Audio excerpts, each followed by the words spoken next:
馬鈴薯若是變做是青色的，或者是講生菇布芽，就代表講內底已經產生龍鬚菌這款毒素，這就恐驚是胃腸無爽快，甚至是頭殼痛、呼吸衰竭。根據新的檢疫規定，美國的馬鈴薯進口台灣，若是有這款問題，是愛規粒單調。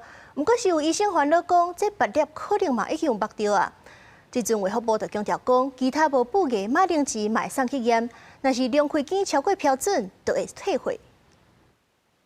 今年2月，防檢署修正檢疫規定，針對美國加工的馬鈴薯，輸入了後，若發現有生菇、布芽，愛規粒單調，袂當加工。不過，醫師質疑講，加1粒單調，其他的馬鈴薯恐驚也有食安的疑慮。對此，衛福部表示，其他無布芽的馬鈴薯會送去檢驗，超過標準就提回去。農業部這邊看到有發芽的部分，我們他們會去處理那個發芽，沒有發芽的部分，我們就會去驗龍葵鹼。對，所以我們會確保沒有問題。這個有問題的時候，才會針對那一批主科檢驗。進前針對美國進口加工的馬鈴薯放定檢疫標準爭議，行政院長杜英台表示，會每一粒提出來檢查。衛福部說明講，一般抽驗的比率是2%到10%，看到問題批處才會達列檢驗。因為透早衛福部、農業部到立法院進行報告，第二立委針對政府的食安保證看法是無同款。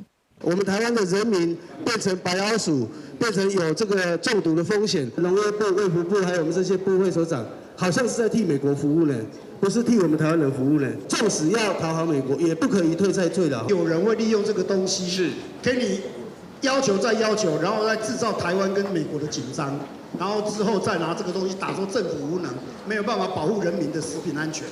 他們的目的是要講這個。海大食科系主任陳體元認為講，這是台灣頭一屆制度性開放特定用途的進口原料馬鈴薯，重點是改做真濟站的管理，對源頭到加工攏有檢查。過去進口馬鈴薯是干那靠外觀來判斷，即馬轉做結合源頭處理、文件證明、出口檢疫、邊境查驗，也閣有加工迄邊境出的真濟站的方法。甲國際上定看到的偏向風險的管理模式是同款的。記者綜合報道。